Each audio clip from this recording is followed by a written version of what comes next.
סליחה, אדוני, אפשר בבקשה דקה מזמנך? האם שמעת פעם על אוטיסטים? לא. אנחנו עושים תשדיר בנושא אוטיזם. אתה יודע מה זה? לא. האם אתה יודע מה זה אוטיזם? איך לדעתך מתנהג אדם אוטיסט? לא מכיר בסביבה הקרובה שלי מישהו שיש לו. את האמת שלא הרבה. אני יודעת שזה אנשים שיש להם מוגבלות מסוימת, אם זה מבחינה חברתית, אם זה מבחינה רגשית. הקושי העיקרי שלי זה בהבנת מסרים וסיטואציות חברתיות. קורה למשל שאנשים מתבדחים, משתמשים בציניות, מקניטים אחד את השני, ואני לא תמיד יודעת אם הם באמת מתכוונים לזה או שלא, או למשל, קורה גם שאני מגזימה עם בדיחות שלי, ואז הצד השני נפגע בלי שאני בכלל מתכוונת לפגוע.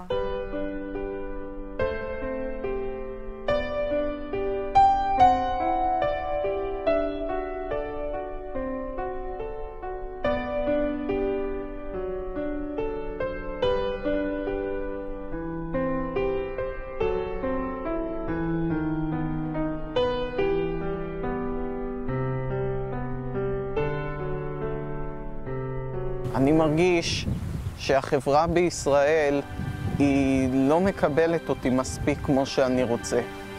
החברה בישראל היא חד-קוטבית, היא מאוד קיצונית, והיא לא מוכנה לקבל אוטיסטים כמוני וכמו הרבה חברים שלי.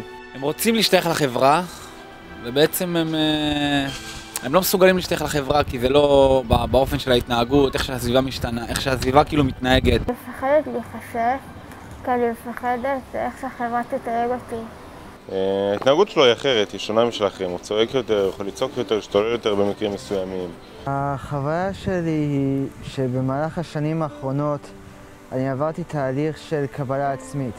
אני קיבלתי את עצמי באופן מלא על החסרונות והיתרונות שלי. אך במהלך הזמן אני נתקלתי באנשים שלא קיבלו אותי בעקבות חוסר הבנה וחוסר ידע שלהם. לדעתך, כדאי להעסיק אותם?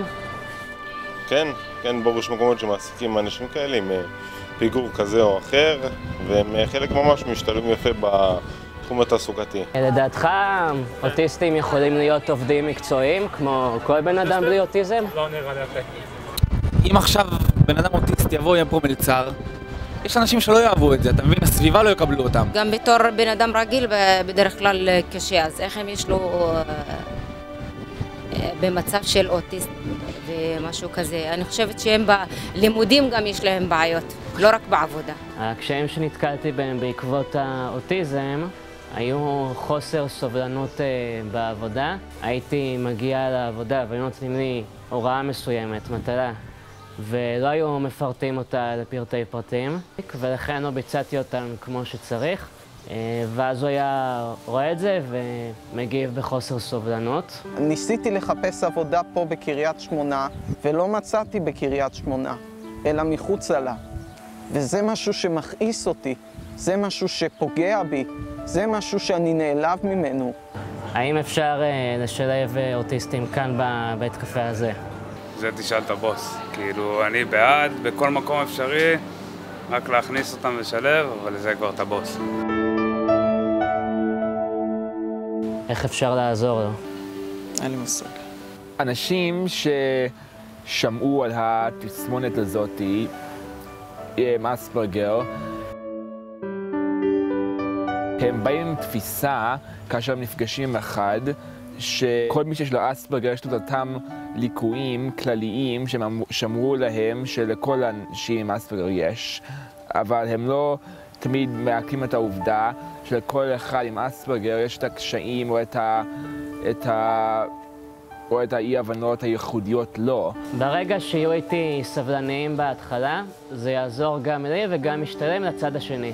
מה שיכול לעזור לי זה שאנשים יסבירו לי את עצמם כשאני מתקשה קצת להבין אותם ולמה הם מתכוונים, ושאם אני עושה משהו שמפריע בטעות פוגעת, אז שידברו איתי על זה ישירות ולא מאחורי הגב שלי. ומצד שני, גם שלא יצפו ממני לשנות התנהגויות שעליהן אין לי שום שליטה, כמו חוסר ההבנה הזה וטיקים. אם אנשים היו רואים את הצדדים החיוביים שלי, אז הייתי מוכנה להוריד את המסכה. אני מקבל את עצמי כמו שאני. אני מקווה מאוד שאחרים יעשו את אותו דבר.